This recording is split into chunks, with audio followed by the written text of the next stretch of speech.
memandu jalannya acara pada siang ini. Jadi semoga kegiatan ini dapat memberikan wawasan dan inspirasi bagi kita semua dalam upaya pemerataan layanan telekomunikasi dan internet di seluruh Indonesia.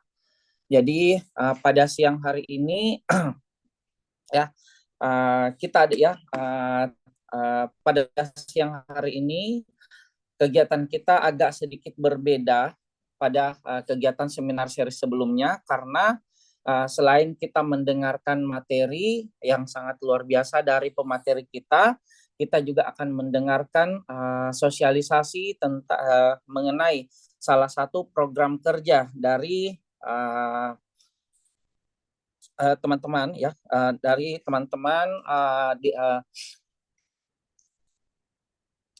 tim pengabdian kepada masyarakat Fortei yang dimana ada salah satu program yang akan disosialisasikan nantinya.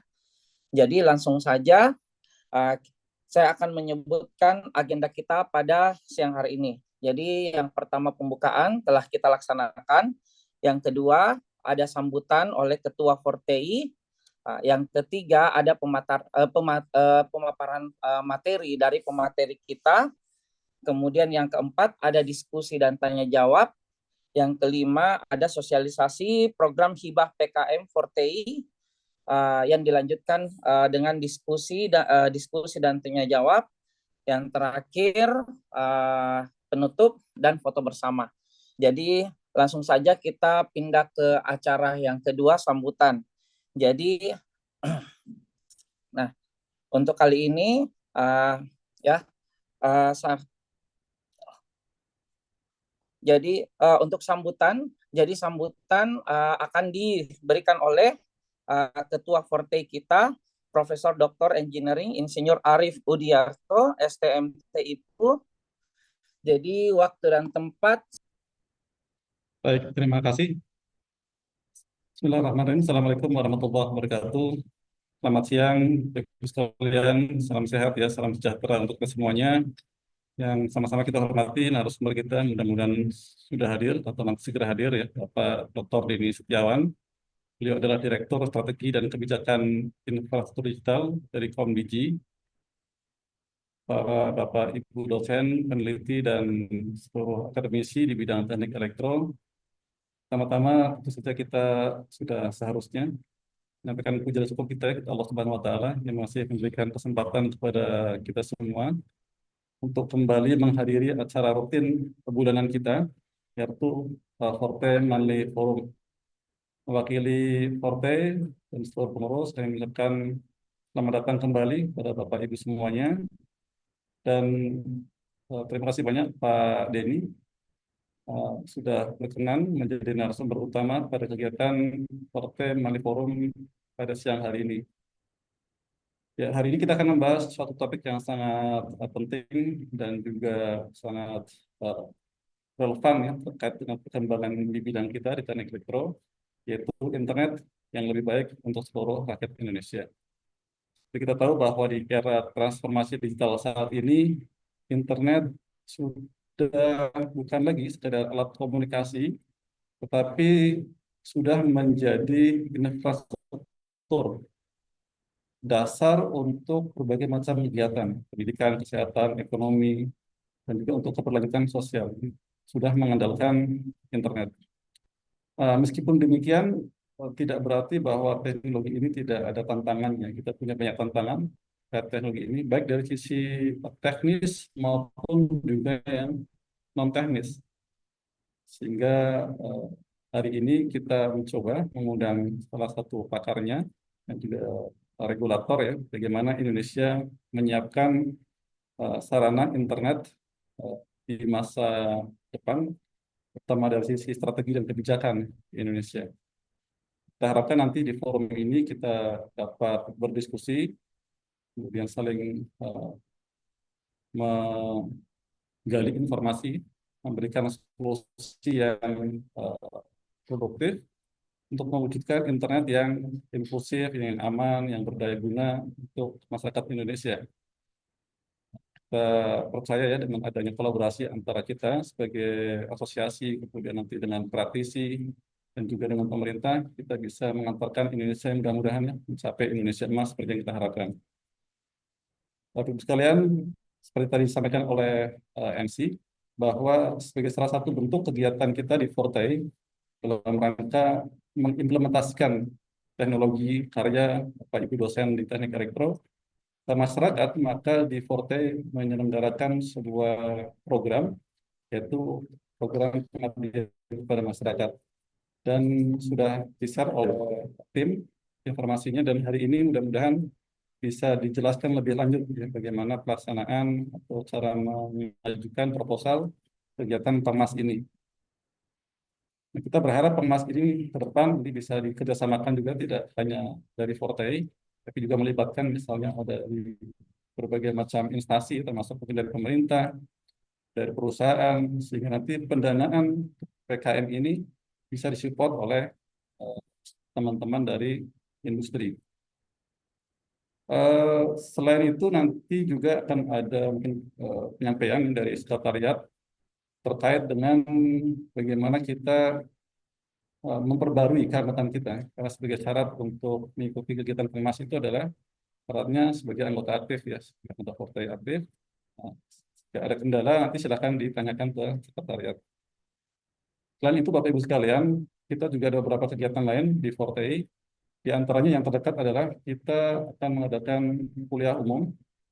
Ini kebetulan kita memanfaatkan kehadiran Prof. Sisi Chance ya dari Hong Kong.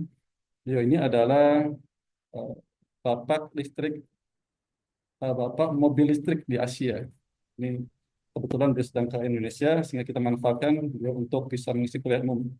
Perencanaan nanti kita akan bekerjasama dengan Teknik Elektro UI, kemudian dengan beberapa asosiasi dan juga lembaga riset di UI, dan juga dengan Forte ya, kita sama-sama nanti di hari Senin itu bisa mengikuti kuliah beliau, di mana beliau membangun eh,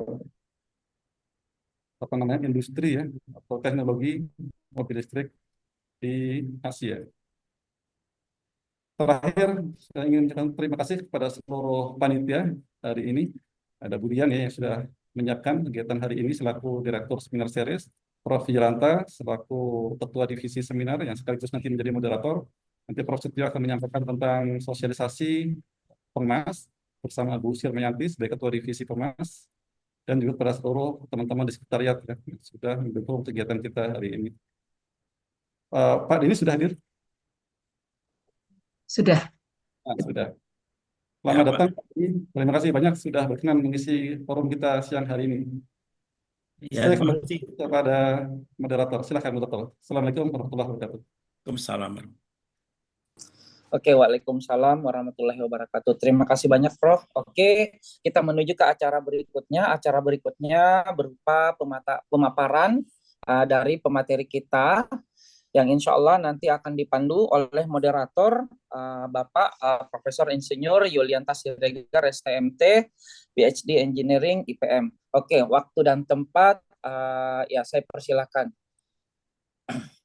Baik, terima kasih. Silahkan Pak, maaf. Ya, baik, terima kasih. Saya ucapkan terima kasih atas kehadiran Pak Dr. Denny Setiawan, STMT, dan saya mengucapkan terima kasih juga kepada Pak Ketua, Prof. Arif, dan teman-teman pengurus Forte dan rekan-rekan sejawat yang telah hadir di pertemuan seminar series pada bulan ini. Ini seminar series dilaksanakan tiap bulan. Ya. Sebelumnya izinkan saya sedikit memperkenalkan Pak Dr. Denny Setiawan. Pak Dr. Denny Setiawan tamat S1 di ITB tahun 1994 dan selanjutnya mengambil S2 dan S3 di UI di tahun 1999 dan 2013 untuk S3-nya. Baik, untuk mempersingkat waktu, saya memberikan waktu kepada Pak Dr. Denny Setiawan untuk menyampaikan materi mengenai internet yang lebih baik untuk seluruh rakyat Indonesia. Ya, silakan Pak Denny. Terima kasih Pak Ilham Sirgar, Bapak Ibu, Assalamualaikum Ya, warahmatullahi wabarakatuh. Arif, Bapak Ibu Waalaikumsalam. Ya, terima kasih kesempatan yang diberikan pada kami untuk memberikan paparan di Fortnite Forum Series keempat. Eh, Kami sendiri baru berpindah Pak ke tempat ke jabatan baru atau amanah baru di 31 Januari 2025. Baik, judulnya adalah Internet lebih baik bagi seluruh rakyat Indonesia dan proyeksi pemerataan Internet tahun 2025. Jadi eh, ini kayaknya paparannya kurang ini ya. Mbak bisa dihitung nggak yang PDF-nya Mbak? Yang kanannya tuh. Dia di yang lebih lebar bisa nggak Mbak? Yang kali kali atasnya tuh diklik. Ya, bisa dibesarkan nggak Mbak? Bisa Oke. Baik. Oke, terus ya. Indonesia telah mencapai kemajuan yang baik untuk coverage capaian 69% akses internet hingga saat ini. Ini secara per individu ya menggunakan internet. Dan salah satunya kalau kita lihat di dalam terutama mobile ya, mobile itu kita mencapai 96% Pak. Dan kalau kita lihat Indonesia punya 120.000 total tower. Untuk negara sebesar Indonesia ini alhamdulillah ya. Dan memang salah satu breakthrough-nya adalah ketika mulai tower sharing sejak tahun 2008. Kemudian kemudian juga ada Palapalpring Project yang kita lihat juga memberikan apa namanya tambahan-tambahan ODP. Nah, cuma mungkin yang menjadi challenge adalah kecepatan internet kita, Bapak Ibu, yang kita masih 25 Mbps. Memang untuk beberapa lokasi masih lumayan untuk 4G, tapi beberapa lokasi ini juga masih memerlukan tambahan. Yang agak sedikit ke bawah, Mbak.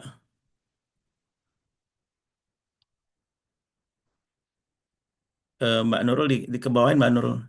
Itu slide-nya.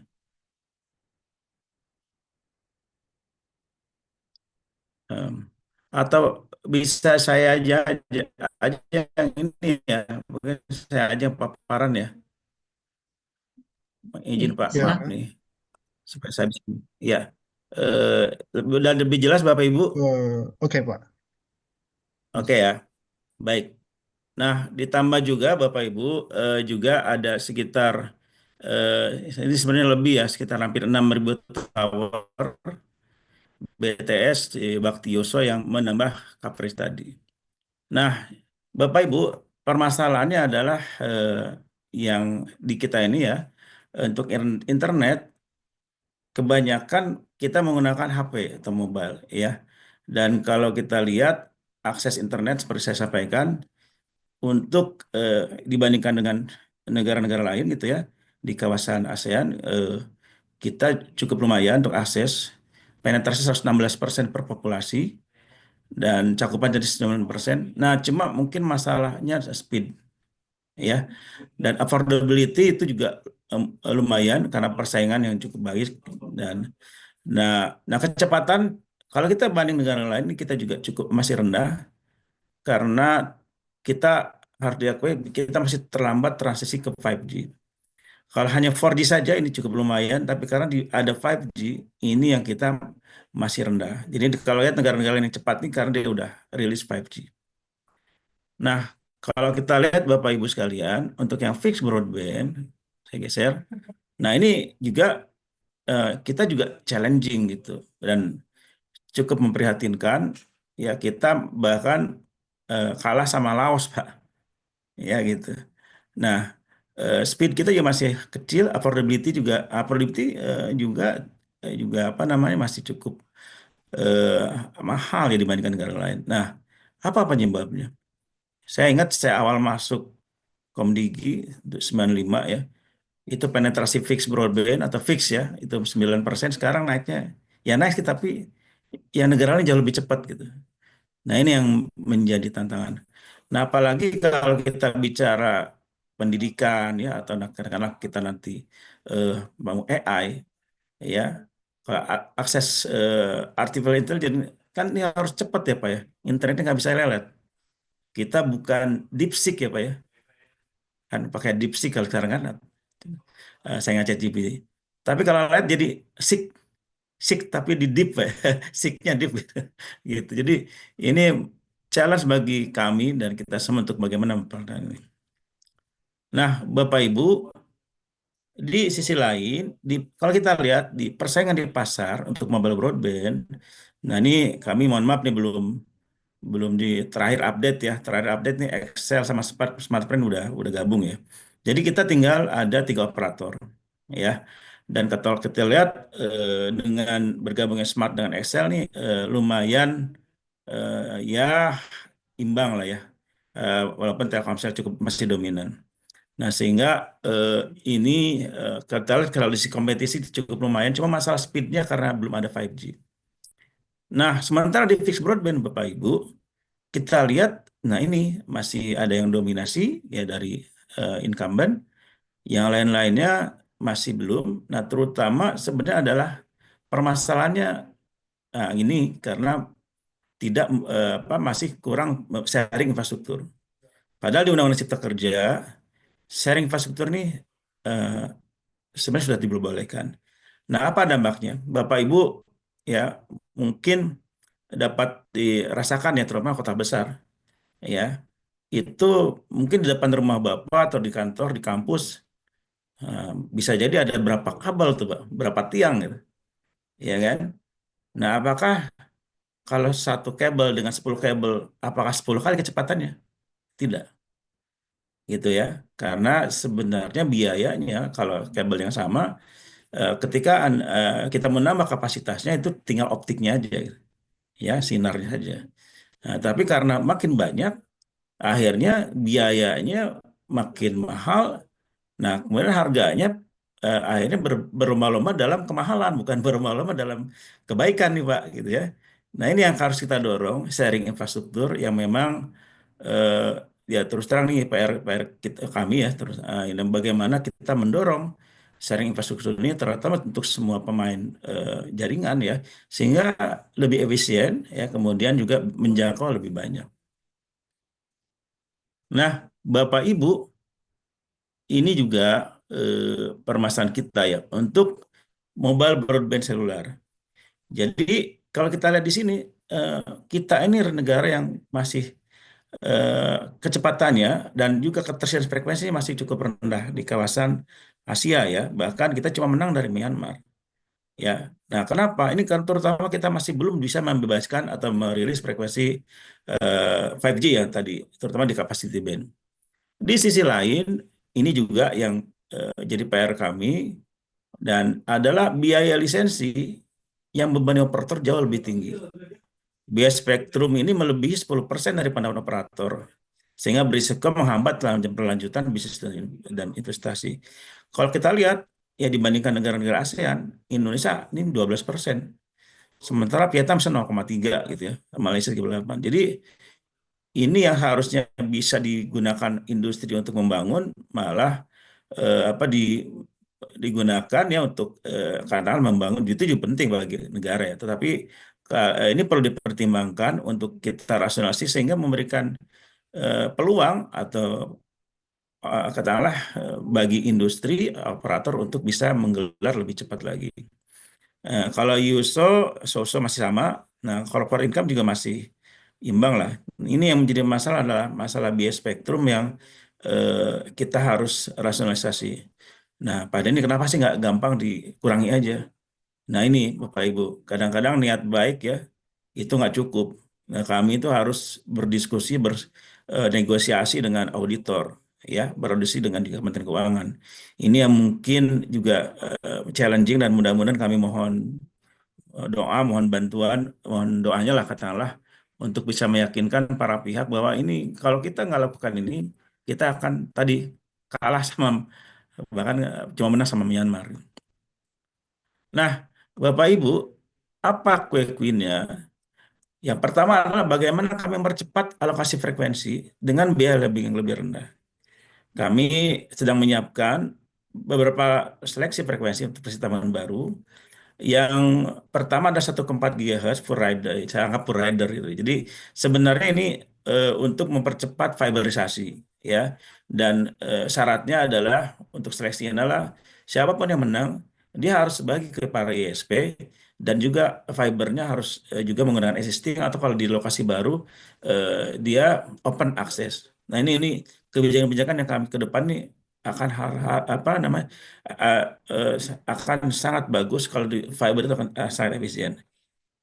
Kemudian untuk yang frekuensi kita akan berencana segera untuk melakukan seleksi di 700 MHz dan 2,6 GHz dengan terutama daerah-daerah yang sudah bisa terestriasi ini akan menambah kapasitas dan mudah-mudahan bisa menambah kapasitas 5G ya.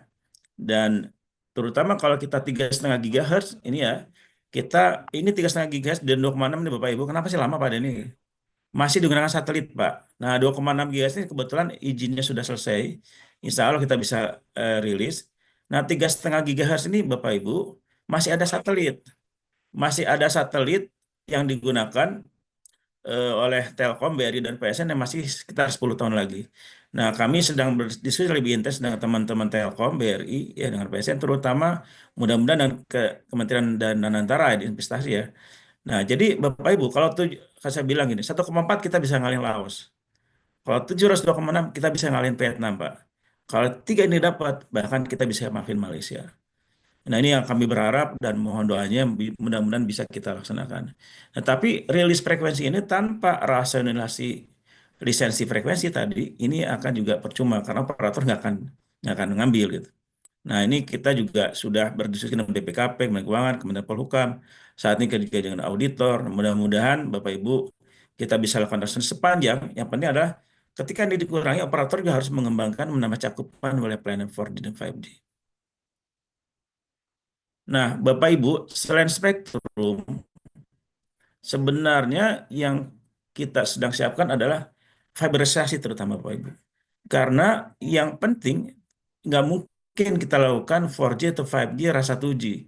Nah, kalau beberapa layanan 4G-nya tuh backhaulnya pakai satelit. Nah, ini yang selain mahal juga kualitas kurang bagus. Nah, di peraturan Menteri Kominfo sebenarnya yang kata kuncinya adalah sebenarnya para penyelenggara informasi itu dapat dan kita bisa mewajibkan membuka informasi berapa sih kapasitas terpasang dan tersedia di tiap jalur fiber. Nah, jadi mungkin yang jadi masalah para penyelenggara internet seperti ISP ketika dia mau menyediakan layanan, kan ISP kan service providers, kan dia tidak harus bikin network. Tetapi ketika dia memberikan layanan, nah apakah penyelenggara jaringan itu akan membuka kapasitasnya? Ini yang diperlukan informasi, keterbukaan informasi. Ini yang sedang kita siapkan. Kemudian dia meminta kepada penyelenggara jaringan yang membuat infrastruktur kabel atau fiber tersebut ya untuk menyediakan hak interkoneksi ya. Kemudian meminta penyelenggara jaringan tetap utama ya, Smart, Excel tadi ya, Telkom, PLN untuk membuka kapasitasnya penyelenggara televisi dengan mencegah tindakan anti kompetitif menjadikan tarif sesuai yang wajar. Dan kita juga sedang mempertimbangkan moratorium ISP untuk memaksimalkan utility jaringan. Dan Bapak Ibu, ini mungkin yang jadi challenge karena ketika kita katakanlah menggelar fiber optik, itu kemenangannya bukan di pemerintah pusat, tapi di pemerintah daerah. Maka juga di satu sisi kita juga menyadari bahwa pemerintah kota, kabupaten juga kalau terlalu banyak tower, kalau terlalu banyak kabel gitu ya, itu juga kurang bagus. Nah, sehingga ini yang kita dorong bagaimana penggunaan bersama. Tetapi yang juga harus dipastikan adalah tarifnya, tarif sewanya itu harus juga cukup tidak mahal ya. Gitu. Bapak Ibu, kami juga mengidentifikasi beberapa aturan regulasi yang perlu kami revisi ya. Pertama mengenai penyelenggara jaringan telekomunikasi di PM 1 2010 yang mendorong sharing boleh ya, tidak hanya penyelenggara selular tapi juga misalnya dengan tower provider.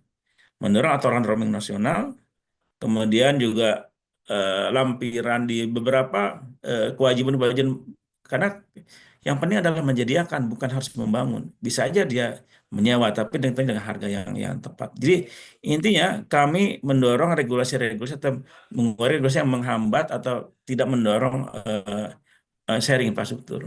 Ya. kita berharap bisa mempercepat penetrasi terutama fiber optik secara cepat. Nah, Bapak Ibu, apa juga yang telah kita lakukan dan sedang akan terus kita lakukan adalah koordinasi dengan teman-teman daerah. Kami dengan koordinasi dengan Kemendagri untuk membuat norma standar ya, teknis sharing. Nah, ini juga menarik karena tidak hanya di luar, tetapi juga di in building ya. Itu juga dibutuhkan apa namanya efisiensi ya. Kadang-kala di gedung malah kita banyak kan juga di gedung, tapi mungkin hanya beberapa apa namanya akses internet kurang bagus untuk beberapa faktor. Nah, kami juga ada beberapa regulasi di Kementerian PUPR bisa dijadikan referensi sebagai pengaturan bangunan gedung cerdas. Dan koordinasi kami kemarin juga diskusi dengan teman-teman Bina Marga, kemudian PUPR, bagaimana kita menggunakan ruang milik jalan untuk pembuatan sistem jaringan utilitas terpadu dan tempat yang bersama. Jadi menarik Bapak Ibu, waktu kebetulan 1 bulan lalu kami mengisi acara PPSPI di ITB Zoom, dan waktu itu ada salah satu pejabat PU ya yang ikut itu. Nah, saya bilang Indonesia ini kalah sama Laos gitu fixed broadband-nya. Terus dia bilang ya, Pak Denny, itu ternyata Kementerian PU itu juga membutuhkan internet. Kenapa? Ketika dia akan menyampaikan laporan apa namanya barang milik BMT, barang BMN ya, barang aset negara, itu dia memerlukan informasi BIMS ya, BIMS itu Building Information Management System. Jadi katakanlah informasi mengenai jalan, jenis siapa, mungkin ada foto, ada video. Nah, itu perlu disampaikan ke pemerintah pusat atau Kementerian PU-nya. Ternyata kalau di daerah rural berarti dia harus pakai satelit. Jadi mahal gitu. Nah, terus Pak Denny bisa minta tolong. Ya, saya bisa, boleh. Tapi help me to help you. Saya bilang. Nah, gimana caranya? Bisa nggak di sebelah jalan itu gitu ya? Itu kita bisa lakukan apakah nanti utilitas atau paling gampang mungkin dengan tiang PLN ya. Dan ini yang mungkin kita sudah diskusi sama mereka. Eh, jadi Bapak Ibu mungkin saat ya pemahaman dari beberapa kementerian atau beberapa pihak tuh kalau di dunia telekomunikasi itu glamor gitu. Ya dulu iya, tapi sekarang sudah tidak. Kenapa? Dengan adanya over the top ya, dengan adanya Facebook, Google gitu ya. eh, Bapak Ibu, apakah pernah nggak lakukan interlokal atau saluran internasional? Ya, SMS-nya mungkin jarang gitu ya. Nah, itulah yang sementara kebutuhan investasi dengan fiberisasi tower yang lebih banyak, kemudian ya spektrum lebih banyak itu tetap sama cost. Nah, ini yang salah satu yang kami juga jelaskan beberapa regulasi di beberapa kementerian gitu ya, eh, di itu menganggap wah ini kita mahalin aja gitu. Nah, setelah kami jelaskan, ayo Pak Din, bagaimana kita kerjasama nih bareng-bareng aja karena eh, memang bermanfaat bagi semuanya gitu. Nah, ini kami baru dengan Bina Marga, insya Allah mungkin dengan Pemda kita coba cari jalan keluarnya. Kemudian inventarisasi apresiasi PMD yang harus dilakukan. Jadi sebenarnya Bapak Ibu, ada contoh nggak yang bagus nggak? Sebenarnya contoh referensi di IKN Pak. Jadi ke IKN waktu itu kita desain bareng-bareng sama teman Bappenas sama PU. Gimana caranya tadi apa multi utility ya. Nah, di atasnya masih ada PLN karena listrik itu memang nggak bisa digabung, tapi di bawahnya dengan saluran gorong-gorong, saluran jadi rapi Bapak Ibu. Ya, nah, juga mungkin di beberapa Pemda yang ada menggunakan saluran bersama ya, gorong-gorong bersama, walaupun cuma hal ya. Ada di mungkin ya di teman-teman di kampus yang Tangerang Selatan kalau sempat di Alam Sutra bagus banget tuh nggak ada tiang nggak ada towernya gitu dan apa namanya semua operator bisa digunakan bebas gitu. Nah, ini yang mungkin kita harus dorong dan selain tadi kita diskusi dengan Pemda bagaimana kita memberikan penghargaan, bagaimana yang memberikan contoh itu kita hargai, apakah dengan Smart City Award dan sebagainya, ini sedang kita akan diskusikan mudah-mudahan dalam tidak lama. Eh, Juga kerjasama dengan kementerian lainnya, dengan PUPR, ya. Nah, terutama mungkin quick win-nya Bapak Ibu ini dengan PLN. Nah, ini kenapa? Ini menarik PLN Bapak Ibu. Pemanfaatan tiang listrik dan kabel listrik. Nah, jadi bisa saya sampaikan, kenapa PLN menarik? Karena eh, 99 kalau kita lihat penetrasi fixed broadband cuma 21%. Household ya, rumah tangga. Tetapi PLN listrik itu hampir 99% rumah tangga. Ya mungkin kecuali daerah Papua yang agak masih sulit ya. Tapi penetrasinya udah sedemikian ya. Nah, dan PLN juga punya perasaan Icon Plus ya yang lebih cukup terbuka. Cuma permasalahannya PLN bilang, wah saya bukan perusahaan listrik, saya bukan perusahaan telco, saya perusahaan listrik. Ya, Icon Plus pun hanya menggunakan untuk smart meter. Jadi ini kami sedang diskusikan bagaimana modelnya gitu ya. Dan yang penting adalah terbuka. Jadi ketika digelar fiber, nah itu juga terbuka bagi operator lainnya. Beberapa yang akan kami lakukan joint planning session dengan teman-teman baik yang dari industri maupun yang pemerintah. Prinsipnya bagaimana komplementer bukan duplikasi. Tadi juga udah dengan PUPR dan juga dengan PLN ini penting sekali. Kemudian, nah ini juga Bapak Ibu, bagaimana padu padan antara demand dan supply. Bapak Ibu kami sudah melakukan agregasi demand, terutama yang menjadi pokok dalam pemerintahan ini adalah concern terhadap sekolah ya. Kemudian apa namanya puskesmas maupun juga e-government di pemerintah. Nah, kami baru menyadari bahwa roadmap fiberisasi itu baru sampai kabupaten kota gitu. Nah, padahal lokasi sekolah puskesmas bahkan sampai kecamatan, bahkan sampai desa. Nah, ini yang kami sedang siapkan ya, roadmap fiberisasi sampai kecamatan. Dan bagaimana kita agregasi demand sehingga ketika ada investasi tersebut ya, ya ini bisa bisa ter apa namanya didapat recover dengan baik. Nah, tentunya sekarang kebutuhan internet kan udah jadi kebutuhan paling untuk anak-anak sekolah gitu ya. Sampai sini ya beberapa daerah mungkin harus pakai satelit ya, pakai Starlink kan sangat mahal. Nah, ini yang apa fiberisasi udah satu keharusan. Bahkan Bapak Ibu, beberapa waktu lalu saya diskusi di roundtable di MWC di Barcelona. India punya visi fiber sampai kampung, negara sebesar itu. Ya, kita bertahap dulu lah, fiber sampai kecamatan dulu. Nah, kemudian bagaimana Indonesia Gap, ya wilayah yang memiliki keberhentian tapi belum tersedia infrastruktur, mendorong penyediaan layanan untuk membuka pasar ada dan menyediakan layanan skema open access. Dan kami di Komdigi di Dijen Masuk Digital Bapak Ibu kalau dulu di daerah kita punya Balmon, kalau dulu hanya urusan frekuensi, nah ini sekarang frekuensi dan sinyal. Nah kami juga akan menyiapkan lah karena kan permohonan blank spot ini juga banyak sekali ya untuk tiap Pemda ya. Tapi bagaimana solusinya end to end gitu. Kadang-kadang mengeluh tapi tidak ada solusi. Ini yang kita sedang siapkan.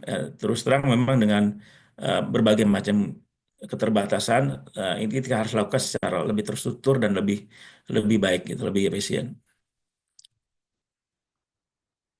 Nah, roadmap, kami sedang membuat roadmap jaringan broadband optik nasional dan gerbang internasional. Tadi pertama, makan roadmap valid sampai tingkat kecamatan, ya, dan bagaimana kita bisa mendukung program prioritas nasional, program makan bergizi gratis Bapak Ibu, ya, digital selain puskesmas sama transmisi layanan digital, pemerintahan desa, e-government. Nah ini MBG ya, kita mencoba lah mendukung program. Ya mungkin salah satunya lah kenapa distribusi itu kan karena yang masaknya di mana, kemudian distribusinya kan di sekolah. Ya, jangan sampai si logistiknya salah salah jalan gitu kan, atau salah lama di perjalanan. Nah ini kan harus kita bantu juga ya. Kita pernah diskusi sama Bappenas, tapi mungkin kita akan tingkatkan lagi. Kemudian penyelesaian konektivitas Palaparing ya, ini kita Palaparing itu fiber optik antar kabupaten kota sebagian besar dari industri nama Telkom. Ada beberapa yang dibangun oleh pemerintah lewat program skema KPB waktu Public Partnership yang konektivitasnya perlu ditingkatkan. Ya, terutama daerah timur maupun daerah barat. Dan kalau ini bisa dilakukan optimasi, ini lumayan untuk mengurangi beban backhaul satelit. Nah, kemudian Bapak Ibu, ini juga penting untuk multiple gateway, international gateway ya.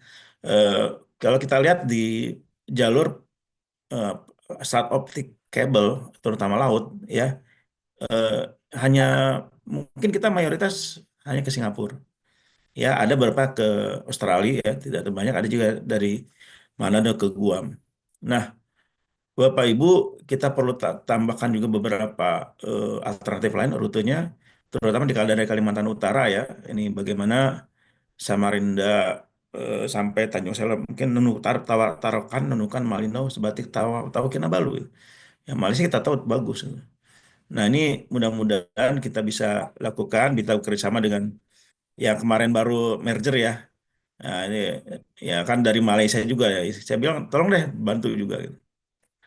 Ya, kemudian Manado Mindanao ya, atau kalau perlu ya bagaimana kita cabang Kepala Paring ya. Kemudian Jawa Timur, nah Selatan ini menarik ya. Banyuwangi, Bali, Lombok, Kupang, Darwin, mungkin dili nggak inilah belakangan Kupang, Darwin. Ya, ini juga menarik memberikan opsi internet. Apalagi mungkin Bapak Ibu dengan sekarang terjadinya geopolitik ya, apa persaingan geopolitik yang Indonesia akan jadi sangat penting. Kenapa? Jalur kabel optik dari Singapura yang jadi hub itu kalau ke Amerika, ke Laut Utara, mungkin kita takut juga di Laut Cina Selatan dia apa-apain gitu.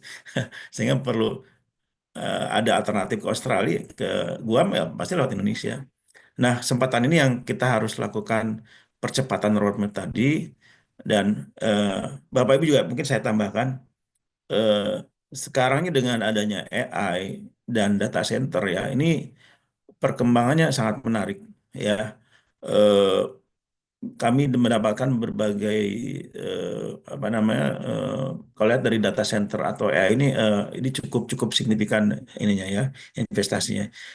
Dan kelihatannya memang beberapa data center yang berlokasi di apa namanya kita harus bersaing dengan Johor dan Vietnam ya. Dan berada di Batam dan Cikarang. Nah, dengan adanya AI ini kebutuhan data centernya akan sangat apa sangat sangat tinggi. Dan yang menjadi persyaratan satu fiber optik, dua listrik, tiga lahan juga air ya untuk sirkulasi cooling system. Jadi Bapak Ibu memang kelihatannya infrastruktur digital ini menjadi semakin penting dan kalau kita lihat ini tidak hanya ilmu elektro ya. Ini harus lemah, harus kuat, sipil ya. Kemudian juga nanti ini juga harus saling. Jadi ini Bapak Ibu yang apa namanya kami rekap ya. Pertama adalah bagaimana mempercepat penambahan spektrum tentunya dengan rasionalisasi lisensi harga BHP yang agar terdapat ini, kemudian dorongan open access, kemudian modernisasi regulasi untuk efisiensi. Jadi kata kuncinya adalah sharing ya informasi sharing infrastruktur. Kemudian koordinasi. Memang ini terus terang saya akui mudah diucapkan tapi susah dilaksanakan. Cuma kalau saya mudah-mudahan Bapak Ibu kelihatannya setiap instansi atau setiap kementerian atau mungkin Pemda juga butuh internet kecepatan tinggi ya. Ya makanya help me to help you gitu. Ya karena nggak bisa semuanya komunikasi sendirian. Ini mesti bareng-bareng.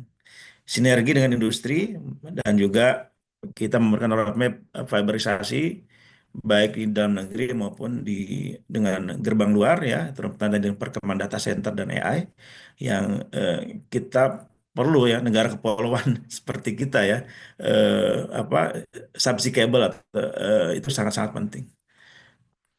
Begitu Bapak Ibu, saya pikir itu paparan saya sudah selesai. Nanti mungkin kita bisa lanjutkan dengan diskusi. Demikian Pak Yulanta, mudah-mudahan Bapak Ibu sekalian bisa menambah katakanlah pemahaman dan juga eh, roadmap mengenai roadmap infrastruktur digital yang sedang kami kerjakan. Terima kasih. Assalamualaikum warahmatullahi wabarakatuh. Waalaikumsalam warahmatullahi wabarakatuh. Baik, terima kasih Pak Denny atas pemaparannya. Ya, ini apa eh, menambah pengetahuan kita ya mengenai jaringan internet yang ada di Indonesia, termasuk pengembangannya. Ya, oke. Mungkin Bapak Ibu ada yang ingin bertanya, Bapak Ibu di kolom chat adakah? Oke. Sambil menunggu Bapak Ibu bertanya, saya ada sedikit pertanyaan ini Pak. Apa? Izin Pak. Boleh, Pak. Jadi Pak Denny, tadi saya melihat di slide Bapak itu ya mengenai hubungan roadmap fiberasi ya dengan program-program prioritas nasional. Salah satunya adalah makan gizi gratis ya Pak. Apa hubungannya Pak? Saya kok nggak nemu itu Pak hubungannya Pak. Izin Pak, mohon maaf. Ya. Nah, ini ya bagaimana kita sebagai salah satu kementerian harus mendukung programnya Pak Presiden, Pak ya, Pak Yonanta. Nah, makan bergizi gratis, tahu kami distribusinya kan di sekolah, Pak. Ya, ya, pembagian pembagian makanan di sekolah, ya kan, Pak ya. Nah, eh, dan kalau kami lihat itu membutuhkan sistem informasi, Pak, sistem logistik, bagaimana eh, distribusi dari katakanlah tempat masak sampai ke sekolah itu berjalan dengan lancar. Nah, itu akan memerlukan sistem IT, Pak. Ya, Pak ya. Ya, siap. Nah, kalau IT-nya lelet, ya Pak, bisa jadi nyasar, Pak. Itu kan. Ya. Jadi bukannya masaknya enak malah gosong gitu, Pak, atau ini Ya, kan. Nah, nah kami mencoba, Pak, sistem karena distribusinya ya Pak. ya gitu Pak. Ini eh, Ya. waktu kaitan sama teman-teman Bapak Nas, oh iya juga saya bilang apa. Nah, ini sebenarnya penting Pak. Kalau memang kita mau serius gitu, karena nanti ini seperti keadaannya kalau mau skala besar Pak, ini seperti perang Pak. Ini di apa Hmm. dimasak segini kemudian masuk ke sekolah itu harus tepat waktu dan tidak boleh Hmm. macet, tidak boleh apa, tidak boleh Hmm. nyasar Pak gitu. Masalah distribusinya nanti ya Pak ya ke sana Betul, ya betul, kira-kira. betul, Oke, betul. siap. Oke, terima kasih Pak. Mungkin Bapak Ibu adakah? Silakan Bapak Ibu jika ada yang ingin ditanyakan. Oke, ini ada lagi Pak yang pertanyaan saya. Mohon maaf Pak, ini eh, kalau misalnya apa nih pertanyaan ini sangat dasar Pak, karena bukan bidang saya. Mohon izin Pak, mohon maaf. Jadi dengan banyaknya perusahaan-perusahaan jaringan internet, apakah itu akan berpengaruh terhadap kecepatan, Pak? Tadi kan kecepatan Indonesia termasuk terendah ya di Asia ya. Apakah ada pengaruhnya, Pak, dengan banyaknya jaringan-jaringan perusahaan-perusahaan jaringan internet itu akan pengaruh nggak terhadap kecepatan? Atau memang nggak ada pengaruhnya gitu, Pak? Ya, Mohon maaf, Pak. nggak apa-apa Pak. Jadi gini Ya. Pak, kalau dari sisi teknologi Pak ya, tidak ada yang ngalahin teknologi fiber Pak. Serat optik itu mungkin kecepatannya bisa sampai ratus giga atau tera gitu Pak ya. Jadi kalau gambarnya kalau Bapak sekarang langganan, saya nggak tahu di Medan IndiHome itu apa ya Pak ya. Nah, kan bisa katakanlah bisa 30 atau 50 Mbps kan harganya murah kan Pak ya. Iya kan? Iya. Tapi kalau pakai satelit Pak, langganannya misalnya per bulan itu kita subsidi teman-teman di Yuso de Bakti itu 2 Mbps Pak 60 juta Pak per bulan. Nah, Maaf. Bapak bisa bayangkan antara kecepatan sama Ya. harga Pak ya. Nah, jadi eh, kunci Pak untuk negara ini maju dan kita lihat dari negara-negara lain adalah fiberisasi. Karena dengan teknologi serat optik ini murah, kapasitas besar. Cuma yang jadi masalah Pak, justru saya harus akui perizinan Pak.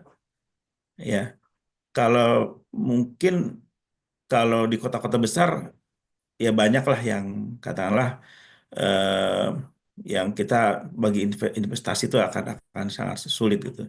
Nah, ditambah Pak, ini kan banyak penyelenggara internet Pak ya.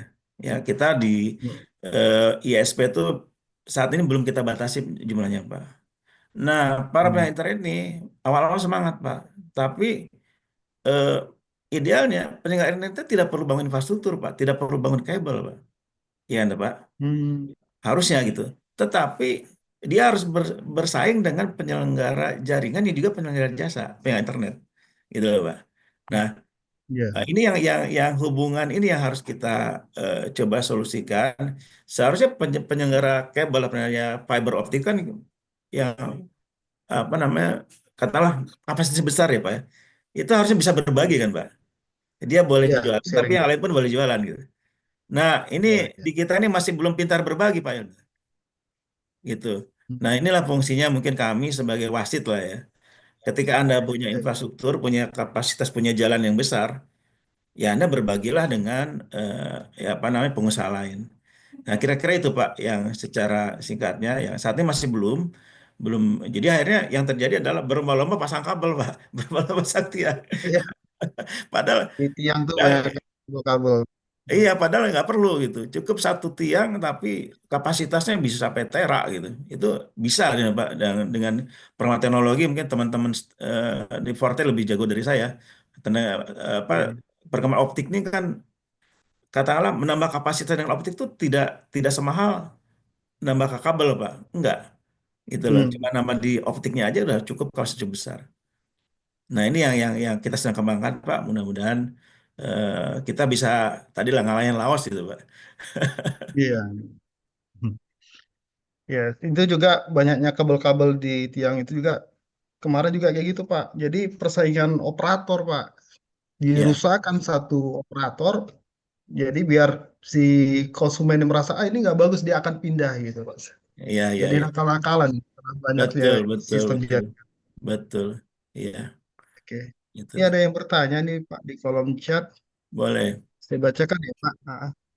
Mau bertanya, Pak. Sebenarnya banyak operator atau pelaku jasa telekomunikasi itu semakin sedikit lebih baik atau semakin banyak pelaku jasa operator Ya, semakin lebih baik ya untuk mendukung infrastruktur negara Indonesia. ya, Oke, mungkin itu Pak. Ini dari Pak Lukman, Pak. Silakan. siap. Jadi sebenarnya untuk ketika ini idealnya penyelenggaraan infrastruktur tuh tidak terlalu banyak, Pak. Tapi jangan satu lah supaya nggak jangan sampai nggak monopoli ya. Yang harus banyak penyelenggara jasa, Pak. Jadi Oke, service provider harusnya banyak. Tetapi syaratnya satu, si penyelenggara jaringan ini yang punya infrastruktur harus berbagi, oke. gitu ya, Pak. Ini yang kadang-kadang sulit, Pak, karena penyelenggara jaringan juga dia kan mau jualan juga jasa gitu. Nah, ini peran kami dituntut sebagai regulator untuk jadi wasit yang adil gitu, Pak. Ya kan? Mm, Memang sulit tapi ya kita harus lakukan. Eh, dan tadi apa daripada misalnya numpuk di Medan misalnya, Pak ya. Kan lebih baik di kabelnya di extend ke kampung kan, Pak? Ada, Pak Gil, mohon maaf. Iya, gitu kan, Pak. Iya, Pak. Lalu jelas, Pak. Oh, nih Pak Lukman nih, Jelas, ini Pak. saya ya. Jelas. Pak Lukman, apa kabar Pak Oke. Lukman? Ya, siap Pak. Mau nggak Pak?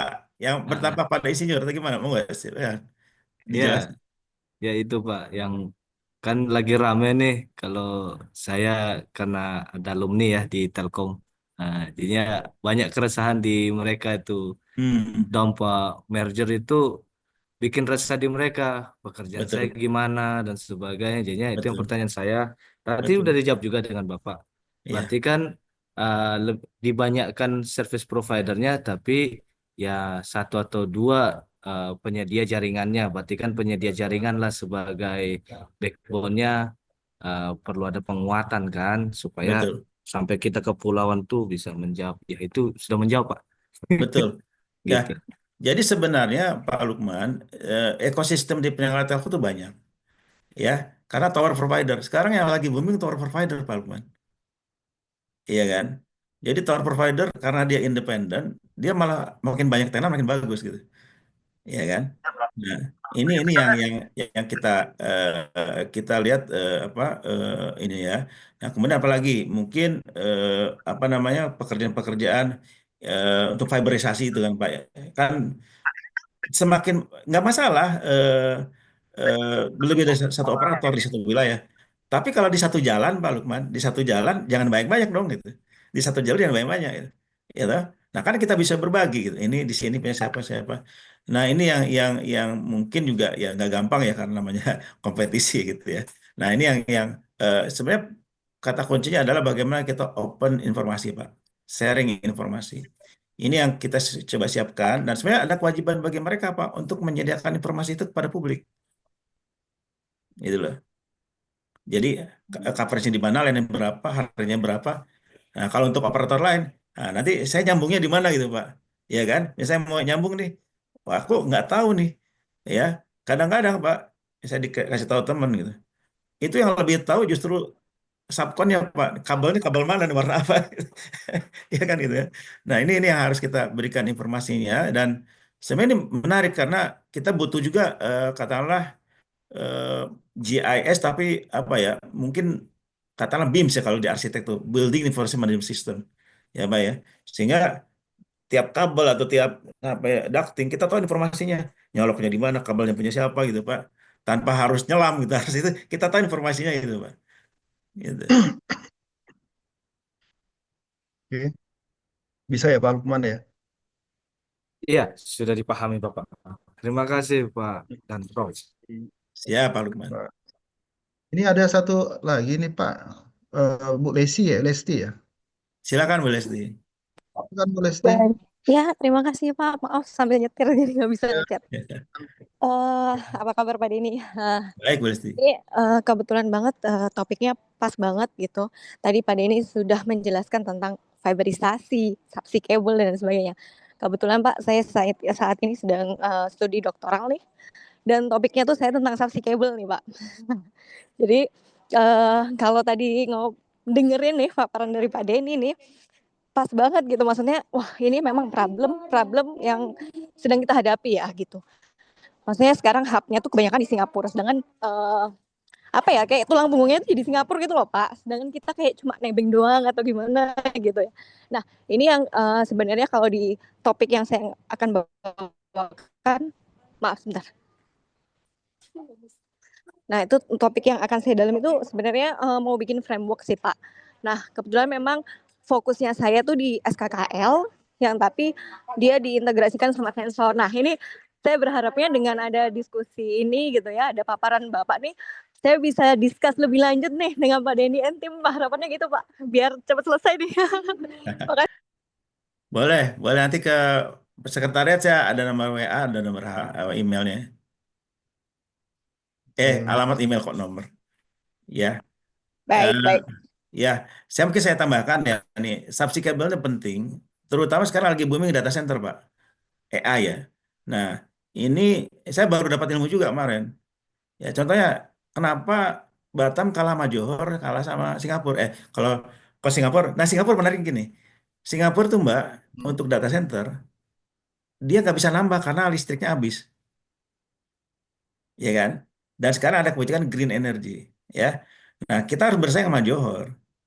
Nah, Johor kenapa menang dari kita?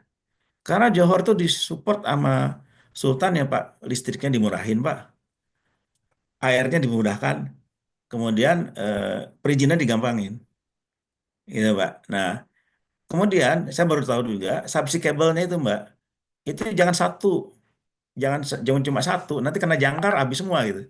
Jangan satu jalur gitu. Jadi minimum cuma dua atau mungkin tiga gitu ya.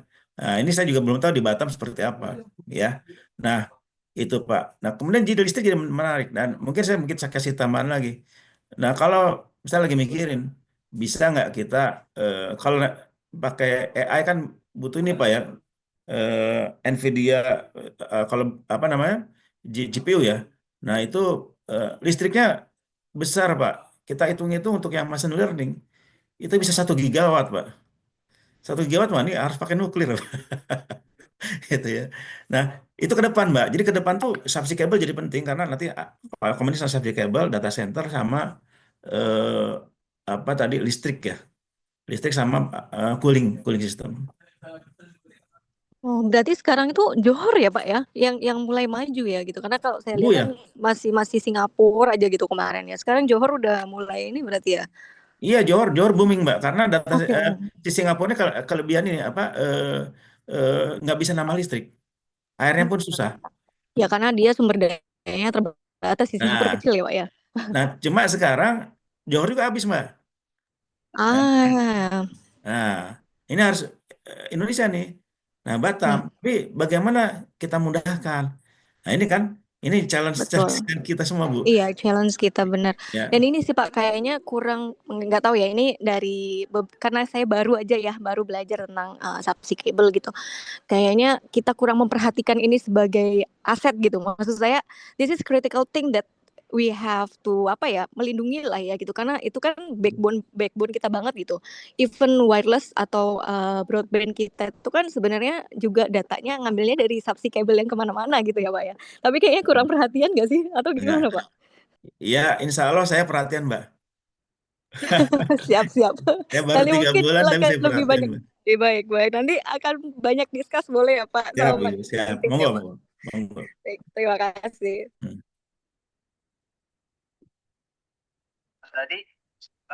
Oke, terima kasih Bu Leni. Mungkin ada yang lain Bapak Ibu yang ingin ditanyakan?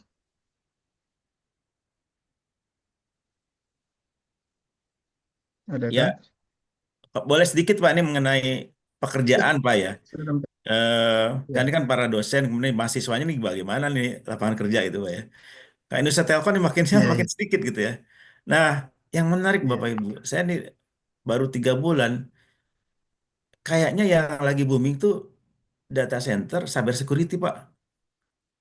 Itu Oh, lagi security booming. network ya Pak.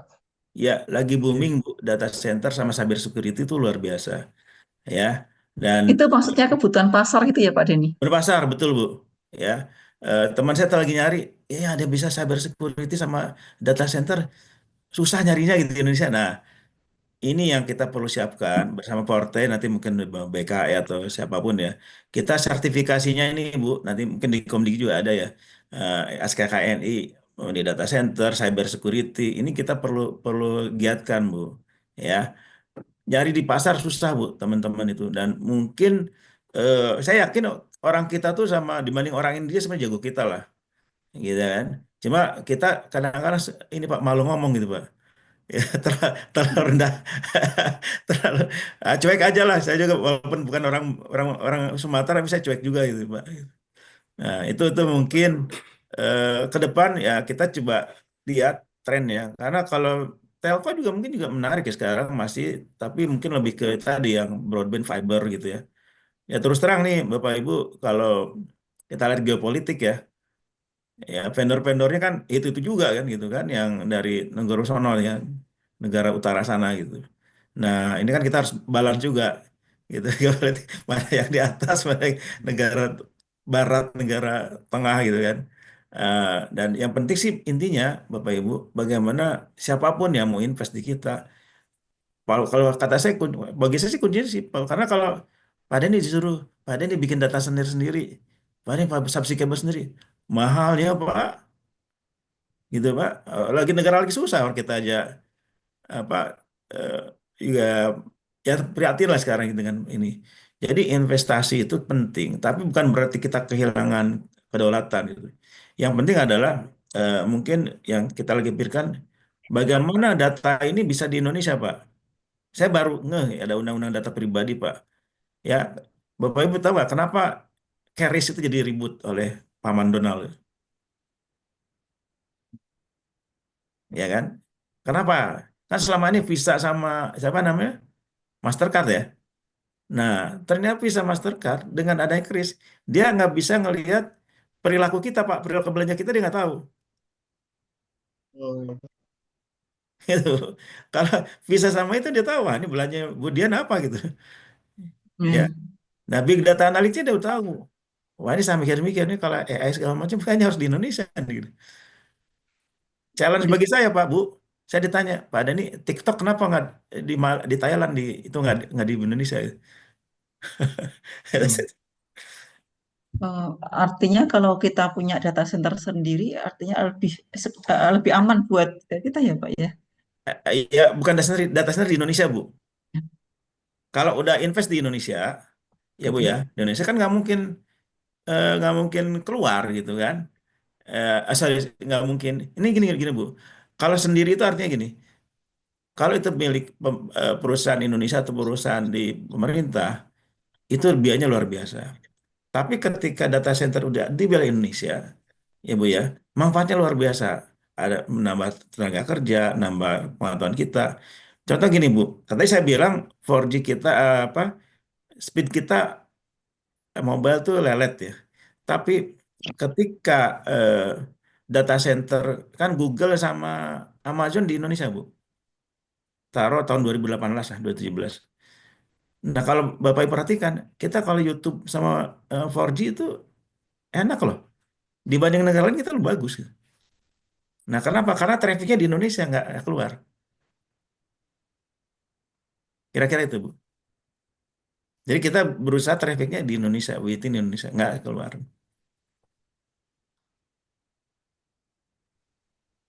Oke. Oke. Oh, itu yang akhirnya diprotes tuh Dan ya Pak ya, PGN sama Kris itu kita protes. Ketahuan nih, Trafficnya di Indonesia saja nggak bisa dipantau dari sana gitu. nggak bisa Bu. Protes ya. Oke, makanya dia protes. Nah ini Pak, kalau apa peranannya ini apa ya Pak ya untuk tentang apa penyediaan internet tadi untuk seluruh masyarakat Indonesia, kan maunya menjangkau ke semua lapisan ya. Ya. Nanti kita peranan perguruan tinggi ini apa ya Pak yang bisa di Nah, terutama Fortei barangkali. ya ini Forte kan banyak di ini ya Bu ya, banyak di daerah juga ya. Ya Bu ya. Iya, seluruh Indonesia Pak, Di dari Sabang Indonesia. sampai Nah, Merauke itu. nah kalau sebenarnya gini kan Pemda tuh banyak datang ke kami gitu. Pak Denny Mm-mm. bantuin dong bikin sinyal gitu. Iya. Ya kan? Nah, sebenarnya Mm-mm. kalau nanti kita bisa bikin planning ya, planning kemudian apa fibernya di mana, misal kalau saya sekarang lagi nyari tiang PLN Bu, gitu kan, misalnya di fiberkan nih, kemudian kita kombinasi sama karena sama backhaul, jadi selain akses internet, jadiin backhaul selular Bu, ya kan? Iya. Nah, itu mungkin kita lebih efisien gitu loh. Bisa lebih efisien, kemudian menjangkau dengan lebih apa lebih baik gitu. Nah, ini memang mungkin peran Forte bisa tadi kalau di RF kita butuh juga orang-orang yang RF planning ya. RF planning kemudian juga di fiber gitu ya untuk juga mungkin pemahaman ke teman-teman di daerah ya, pemerintah daerah. Nah, ini bahwa sudah tidak saatnya lagi telco ini, industri telco ini jadi, mohon maaf, jadi katakanlah eh, ya di inilah di bukan dipajekin apa namanya, ya dipersulit Bu ya, dipersulit. Apakah dengan biaya tinggi atau perizinan yang lama ya. Tapi di sisi lain kita juga eh, mengerti bagaimana kita juga membantu bagaimana ini efisien, jadi apa tidak menjadi hutan kabel atau hutan apa namanya hutan tiang gitu ya. Nah ini yang mungkin bersama-sama lah Bu nanti kalau di daerah Bu di kami ada Balmon Bu, Balai Monitor tapi di tiap provinsi ya.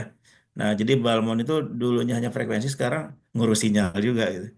Nah, ini Hmm. bisa nanti teman-teman mungkin bisa ada mahasiswa yang bisa katakanlah magang atau misalnya bisa tugas saya juga silakan Bu. Ya. Oh, berarti ini yang penting itu kerjasama ya Pak, kerjasama antar ya.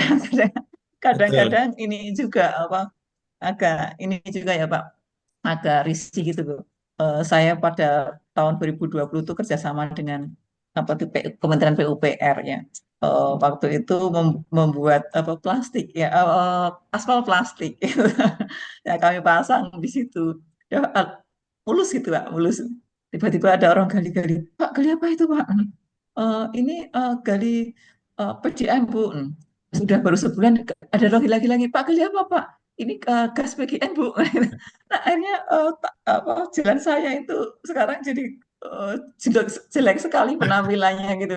Nah, Ya, termasuk juga itu ya Pak, apa saluran kabel, ya, yaitu kan gali-gali juga. Kalau ya, seandainya itu ada koordinasi begitu, ya, mungkin satu lubang itu bisa untuk betul, banyak ininya, betul, untuk kabel, betul, untuk betul. gas, untuk Ya, air, ya, barangkali bisa satu sekali iya, saja bukanya itu, tidak betul. berkali-kali.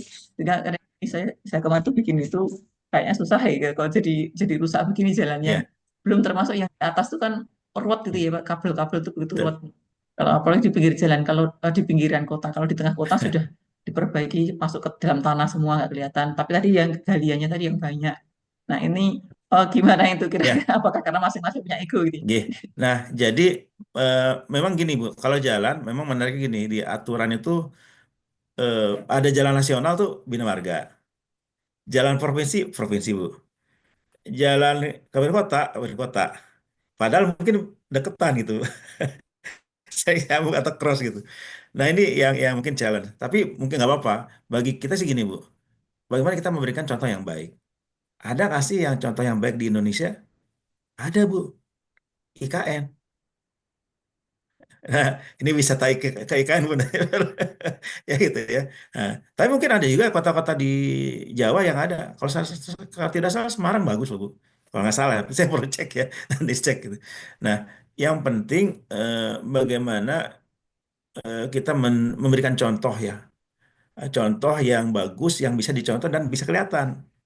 Nah, kalau Jabotabek mungkin Alam Sutra tuh, Mas Lukman gitu ya. Eh, di Mercu Buana kan dekat tuh, Alam Sutra. Coba lihat, nggak ada tiang tuh, dan nggak ada kalau misalnya di sana, mungkin rumahnya kalau di sana harus harus orang orang kaya gitu. Kalau kalau pelanggan A mau ke pelanggan B bisa Pak. Kan biasanya kalau ada satu komplek pemiliknya si A nggak bisa pindah Bu, ya kan gitu kan. Nah ini nggak gampang, terus terang nggak gampang. Tapi ya memang itu aturannya ada dan itu bisa mengurangi tadi beban-beban. Memang harus contoh, Bu, dan mungkin yang kita bisa lakukan adalah memberikan informasi. Kita lagi desain GIS-nya, Bu. Kemudian GIS-nya ini multi multidisiplin, Pak. Jadi harus cari ahli pemetaan, harus cari IT juga gitu. Gitu, Bu. Nah, silakan Pak. Jadi simpelnya nanti kita coba cari contoh, Bu. Malah kami rencana, Bu, kita satu memang dengan Pemda satu kita Kemdari satu satu yang kita lakukan, tapi mungkin daripada mungkin kita menghukum, mending kita kasih apresiasi Bu, Budian. Ya kita lombakan lah, berlomba apa Faslabikul Khairat gitu ya. Nah jadi yang baik nanti kita kasih contoh, ya kasih award dulu, hadiah umroh gitu, misalnya, misalnya. Paling nggak jadi portofolio politiknya kan bagus kan Bu, gitu. Oke, ditunggu lomba dari Komdiki Pak untuk Mas. Ya, untuk Smart Boleh. City Bu. Jadi Smart Oh, City Smart tuh, City. Oh gini, ya, gini. Smart City tuh biasanya cuma aplikasi Bu. ya. Nah, saya baru minggu lalu kami ketemu teman-teman yang dulu main Aptika, tambahin dong, saya bilang jangan hanya aplikasi. Nanti kita lombakan Pemda-Pemda yang katakanlah memberikan contoh yang baik. Hmm. Ya Bu ya, nanti mungkin kita kayak kayak apa kayak misalnya pakai apa nah Gojek lah kasih bintang 5 bintang 4 di di di apa di kuesioner gitu. Ya. Nah, itu satu dari kemudahan perizinan segala macamnya. Kedua juga dari kualitasnya. Karena dari kualitas Bu ketahuan kami sekarang sedang udah langganan crowdsourcing Bu. Crowdsourcing jadi kita tahu nih kualitas di kota ini berapa, kita bisa bisa bisa apa perbandingkan ya misalnya kota mana yang kecepatannya paling bagus, kemudian di lokasi mana, kemudian operator mana yang paling bagus itu bisa Bu.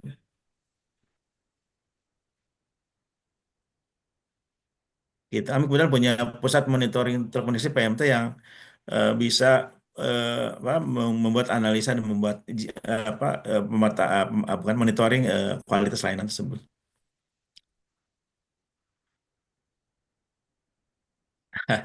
Ya, siap Pak Pak Sulis. Ya, silakan. Oke, baik.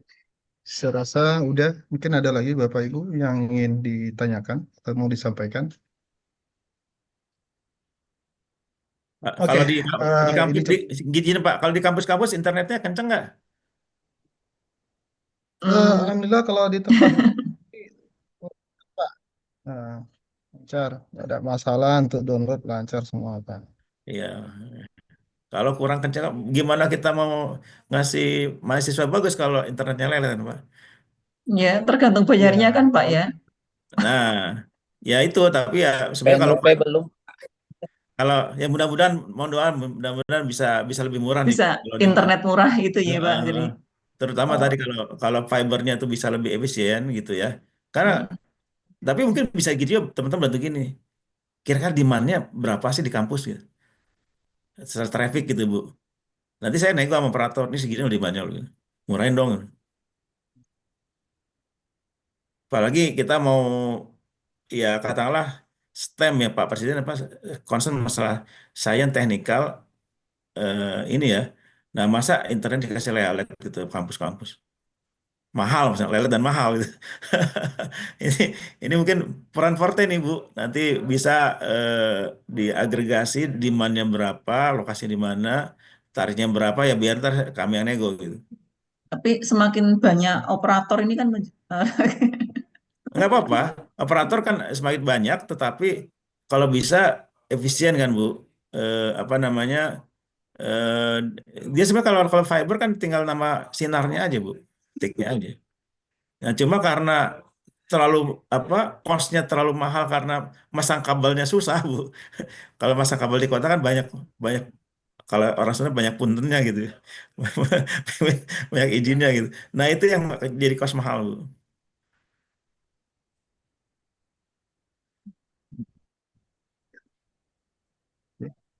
Oke, Oke. Bu, Bu Dian. ya sudah Pak, silakan Pak Julian. Terima kasih. Ya, saya rasa cukup ya, Bapak Ibu sekalian. Atau ada lagi kah? Nggak ada ya.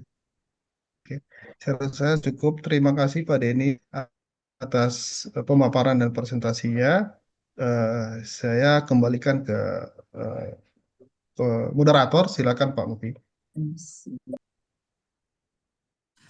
Oke, terima kasih banyak Bapak Denny Setiawan. Jadi materi yang sangat luar biasa ya. Jadi kita langsung saja melangkah ke acara selanjutnya. Nah, acara selanjutnya itu adalah kegiatan sosialisasi dari tim PKM Fortei, yang dimana di sini akan disosialisasikan tentang program hibah PKM untuk untuk seluruh anggota Fortei yang tadinya sudah disebutkan atau sudah dipaparkan oleh Ketua Fortei kita Prof. Arif terkait kegiatan ini merupakan wadah sebagai bagaimana kita bisa mengaplikasikan ilmu yang telah kita pelajari atau ilmu perkembangan ya Ibu.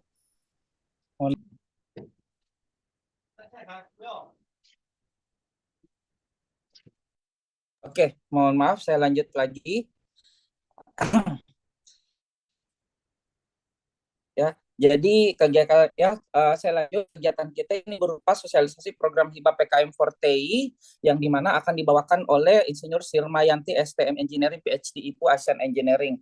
Oke, untuk mempersingkat waktu dan tempat, saya persilahkan.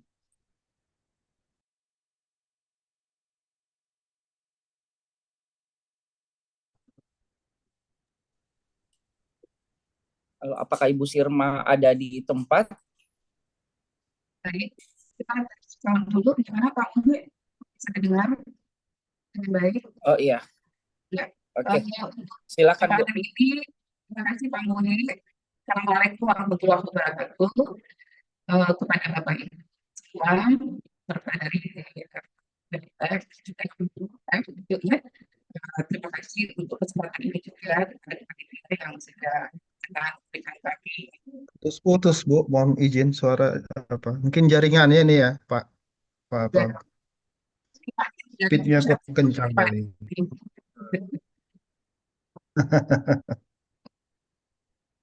Putus Bu. Izin. Iya, masih. Baik, kalau suara saya jelas nggak? Ya. Halo, Jelas Pak, jelas. Assalamualaikum. Baik, Jelas. ini sambil Jelas, Bu, Pak.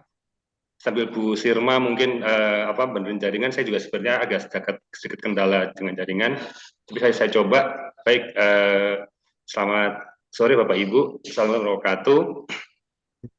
Baik, di sini kita akan mensosialisasikan bagaimana untuk PKM Forte 2025 ya dari Direktorat Kerjasama dan Masyarakat.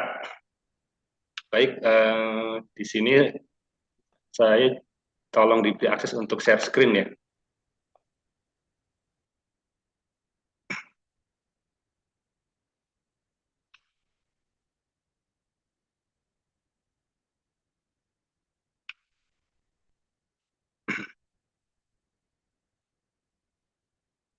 Baik Bapak Ibu.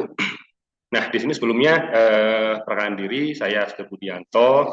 Tadi disebutkan oleh Pak Muhi dari Divisi Pelayanan Masyarakat. Tapi di sini ada dua divisi, yaitu Divisi Kerjasama dan Divisi Pelayanan Masyarakat. Ya, di Forte saya untuk 2024-2026 sebagai pengelola di Direktorat Kerjasama dan Pelayanan Masyarakat. Nah, kesempatan ini kita akan mempunyai tema besar, yaitu pemerataan kualitas pendidikan dan itu di Indonesia. Ya, kesempatannya kita berikan seluas-luasnya untuk Bapak Ibu sekalian yang hendak mengusulkan pada masyarakat sekarang sedang open for proposalnya.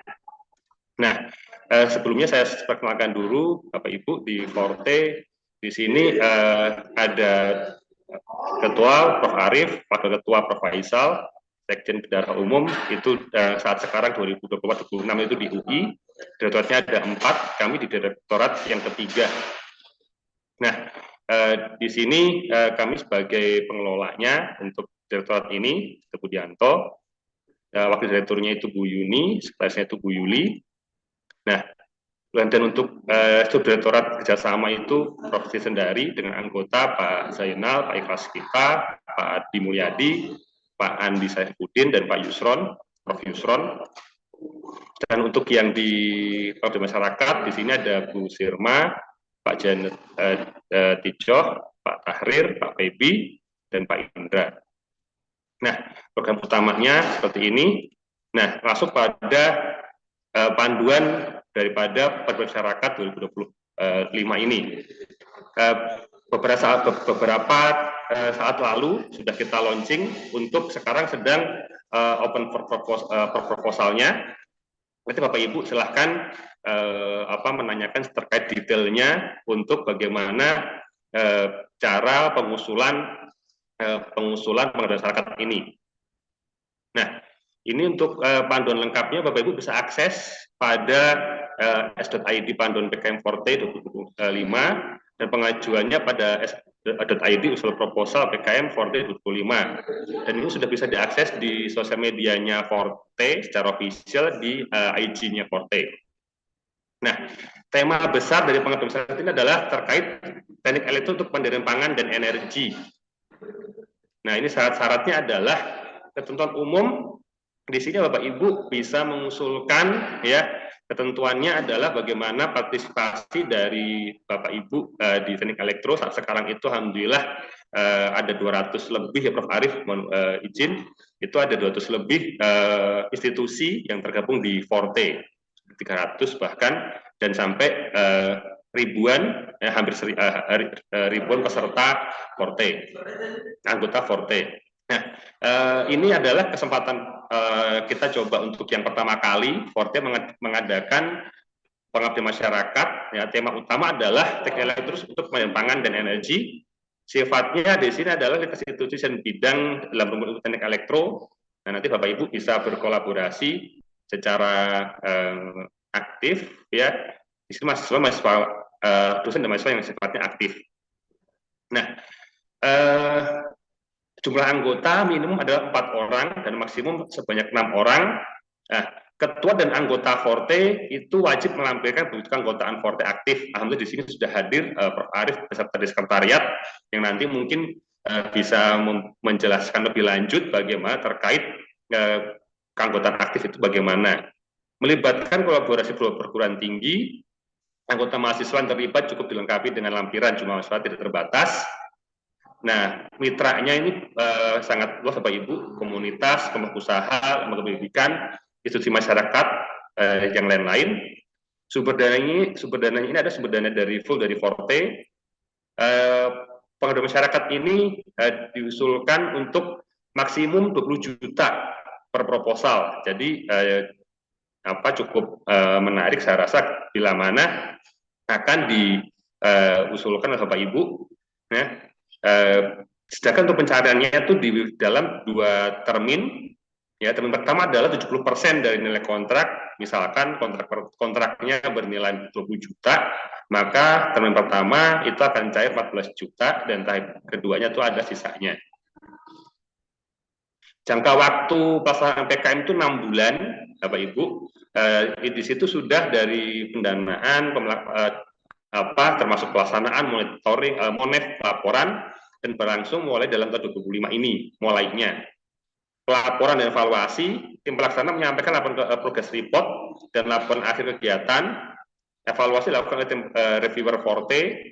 Seluruh tim yang dinyatakan lolos wajibkan diseminasi PKM pada pertemuan Forte.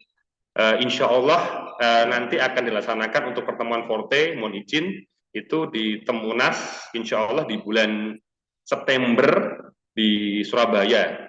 Nah, nanti Bapak Ibu mungkin 5 bulan dari sekarang ya sekitar itu sudah sampai mana progres daripada pelaksanaan pengabdian masyarakat ini. Nah, ini pengelolaan Abdimas itu dari seleksi, pelaksanaan, dan pelaporan. Seleksi itu pengumuman dan sosialisasi, pendaftaran dan unggah proposal. Pelaksanaan itu adalah seleksi dan evaluasi proposal, penetapan penerima hibah, pelaporan itu dari Monef dan diseminasi hasil. Ini timeline-nya Bapak Ibu, sekarang sudah di tanggal 25. Nah, 25 sekarang sudah masa pengumuman dan sosialisasi. Diharapkan akhir pekan depan atau awal bulan Mei itu sudah mulai masuk tahap review, sehingga paling tidak punya waktu 10 hari ke depan Bapak Ibu bisa mempersiapkan proposalnya. Nah, dan seterusnya, sehingga nanti untuk pelaporan akhir diharapkan 6 bulan dari nilai kontrak dari kontrak ditantangani. Nah, di sini indikator luaran Abdimas itu ada dokumentasi hasil kegiatan, itu sifatnya wajib, laporan kemajuan, laporan akhir sifatnya wajib, publikasi itu tambahan. Jadi ini karena masih tahap pertama, saya rasa untuk syarat-syaratnya masih sangat mudah untuk Bapak Ibu penuhi bersama-sama. Bila mana nanti dinyatakan lolos pada skema ini. Ini adalah sistematika usulan Bapak Ibu dari ringkasan, pendahuluan. Nah, di sini ada pendidikan andagogik atau pedagogik dan lain-lain. Dan itu selanjutnya adalah bagaimana Bapak Ibu bisa menyelesaikan atau memberikan solusi dari permasalahan. Itu disusun dari 500 kata. Nah, metode pelaksanaan itu 2000 kata, pengeluaran dan target capaian, jadwal dan biayanya itu bisa dilihat pada tabel. Gaji upah itu maksimum 20%, bahan habis pakai dan peralatan itu 50%, perjalanan dinas itu sampai 15%, dan lain-lain yaitu publikasi, seminar, laporan lainnya itu maksimal 25%. Sedangkan untuk usulan daftar pustaka itu ada lampiran-lampirannya, evaluasi anggaran, susunan organisasi, biodata ketua dan anggota pelaksana, pernyataan kesediaan mitra, ini semua bisa diakses pada buku panduan. Ini template-nya dari cover, lampiran-lampirannya, Bapak Ibu. Kemarin sudah ada banyak yang menanyakan secara personal kepada kami, ya setelah kami meluncing itu, sehingga nanti ini info dari Prof. Arif, selaku Ketua Forte, ada baiknya kita laksanakan sosialisasi ini. Itu mungkin singkat dari saya Bapak Ibu. Waktu saya kembalikan lagi kepada MC, silakan.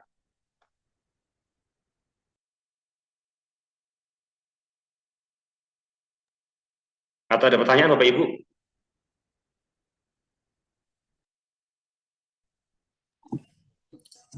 Oke, kepada Bapak Ibu ya peserta, apakah ada yang mau ditanyakan terkait program PKM yang diselenggarakan oleh Direktorat Kerjasama dan Pengabdian kepada Masyarakat terkait hibah yang ada? Jadi kami persilahkan baik kalau misalkan mau bertanya langsung ataupun bertanya via di kolom chat.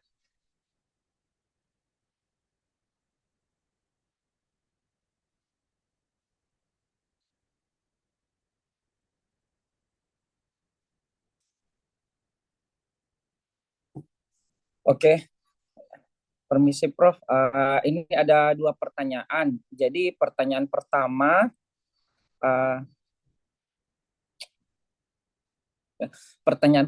dari Ibu Rina Mardiati.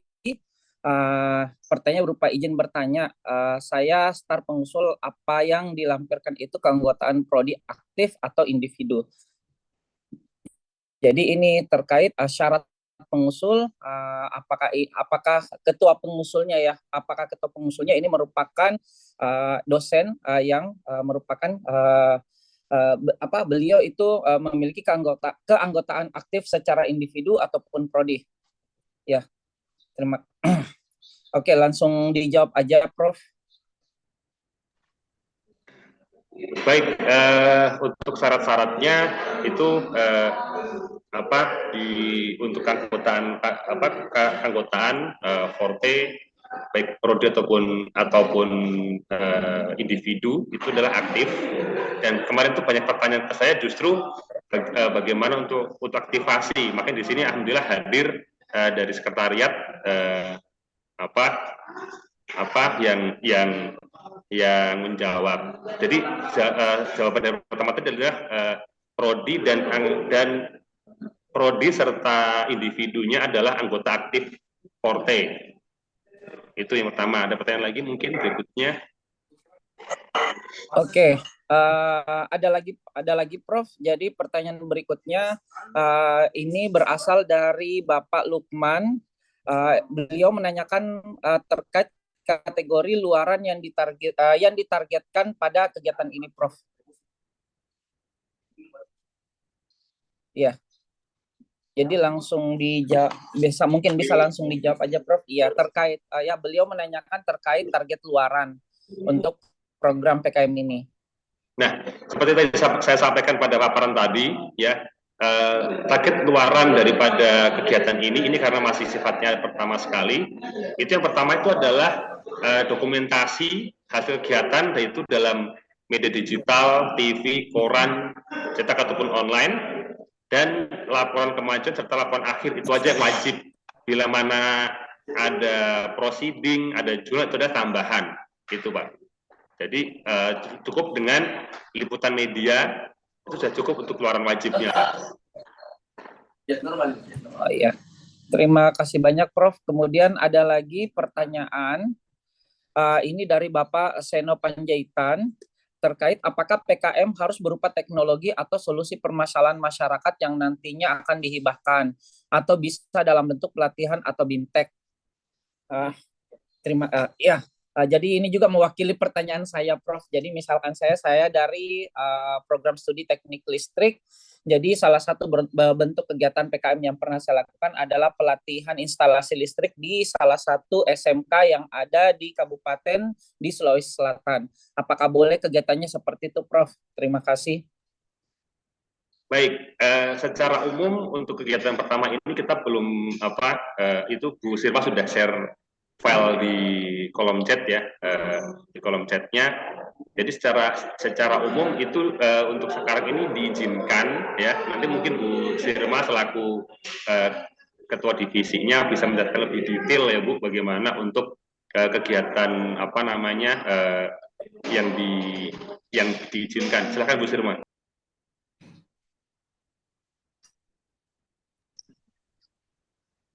Ya, saya coba dulu ya. Ini bisa didengar ya suaranya ya? Oke, iya bisa Bu. Oh bisa, baik. Izin saya share kembali file yang disampaikan tadi oleh Prof. Setio. Bismillah, Assalamualaikum. Langsung saja melanjutkan pertanyaan dari Pak Muhi ya. Bagaimana model atau metode yang bisa kita laksanakan. Dalam ketentuan umum nanti Bapak bisa lihat di skema. Di sini kegiatannya bisa dalam berupa penerapan teknologi tepat guna, bisa dalam bentuk pelatihan, bisa dalam bentuk pendampingan, bisa juga dalam bentuk pembangunan sistem berbasis teknologi elektro atau pemberdayaan berbasis potensi lokal. Jadi pada umumnya tidak ada keterbatasan tertentu ya, karena untuk kegiatan Forte khususnya pada pengabdian kepada masyarakat ini kita terbuka dulu dalam segala model. Jadi seperti yang disampaikan Pak Muhi tadi, jika punya skema untuk itu mungkin masuk di pengabdian pelatihan ya Pak atau pendampingan itu juga bisa dikelola seperti itu. Makasih Pak Prof. Setio, saya menambahkan tadi jawaban untuk pertanyaan dari Pak Muhi. Terima kasih Pak Bu Sirma. Nah, ada lagi Pak Muhi. Ini sepertinya banyak yang Iya, banyak bertanya lagi nih Prof. iya, kemarin pas begitu saya Apa- share Iya. kami launching memang banyak yang nanya. Apalagi Iya, pertanyaannya Prof. mungkin Jadi ya masih ada 2 pertanyaan Prof. Pertanyaan pertama itu dari Politeknik Bosowa, Ibu Isminarti. Nah, mungkin di sini pertanyaannya saya bisa ini ya, apakah ada syarat untuk mitra dalam kegiatan PKM ini, bukan penelitian? Kemudian tadi pertanyaan lanjutan dari Pak Lukman.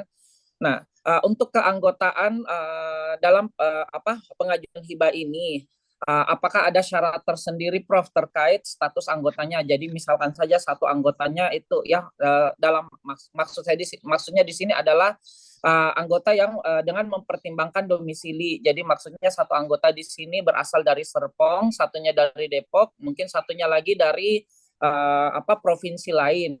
Nah, itu penentuan lokasinya apakah ini melihat lokasi dari ketua pengusul atau seperti apa, Prof? Jadi kayak misalkan di Bima kan syarat lokasi pelaksanaan PKM itu harus lebih kecil atau sama dengan 200 kilo dari lokasi ketua pengusul, seperti itu, Prof. silakan Bu Sirma untuk teknisnya, Bu. Baik, untuk pertanyaan dari Ibu Isminarti ya, apakah ada syarat mitra untuk penelitian? Seperti yang kami sampaikan, dalam skema umum, ini sifatnya umum aja, jadi tidak ada syarat khusus kemitraan yang kita yang kita persyaratkan ya. Sekali lagi, jika tidak disebutkan di dalam panduan, sebenarnya juga sifatnya umum gitu. Karena kalau memang ada persyaratan, berarti memang kami harus mention di dalam panduan.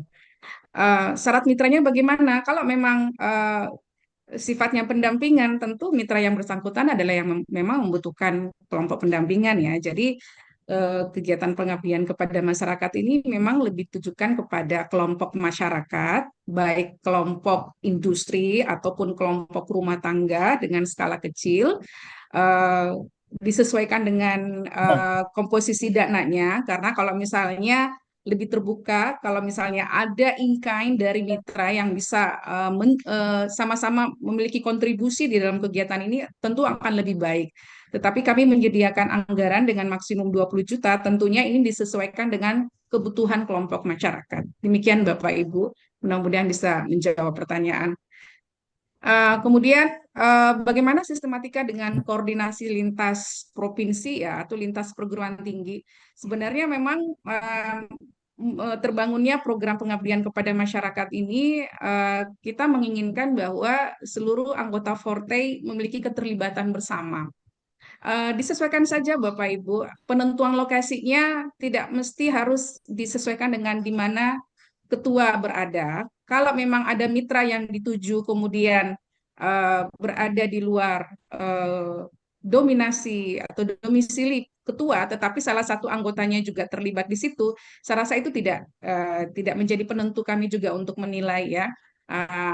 Artinya jika misalnya tersebutkan bahwa lokasi harus bersyarat 200 kilo itu juga tidak disebutkan dalam pengabdian Bapak Ibu. Jadi silakan saja menentukan di mana dan memang akan berisiko jika kelompok tim yang terlibat berada dari daerah yang berbeda, tentu ini akan memiliki kos yang banyak dalam perjalanan ya Bapak Ibu, seperti disampaikan oleh Prof. Setio tadi, ada presentasi biaya perjalanan yang tentu terbatas dengan nilai presentasinya, tolong itu disesuaikan juga.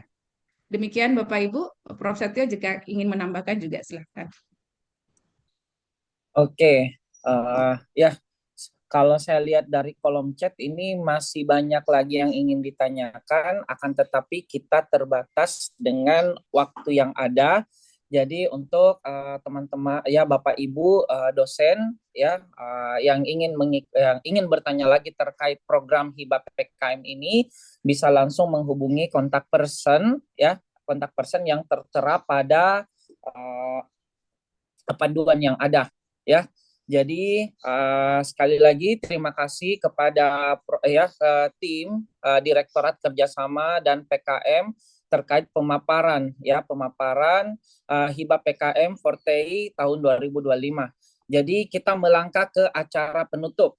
Jadi baik Bapak Ibu dosen ya khususnya teknik elektro yang ada, tak terasa kita sudah sampai di penghujung acara. Kami ucapkan terima kasih banyak kepada seluruh peserta yang telah hadir dan berpartisipasi dalam kegiatan ini. Nah, ucapan khusus ya kami berikan kepada narasumber kita, Bapak Dr. Denny Setiawan STMT, terkait ilmu dan pemikirannya yang sangat berharga pada hari ini. Kemudian kami juga ucapkan kepada tim Direktorat Kerja dan pengabdian pada masyarakat terkait sosialisasi program PKM Fortei tahun 2025. Nah, semoga kegiatan ini memberikan manfaat dan menjadi inspirasi dalam mendukung pemerataan akses ya digital yang ada di Indonesia. Oke. Nah,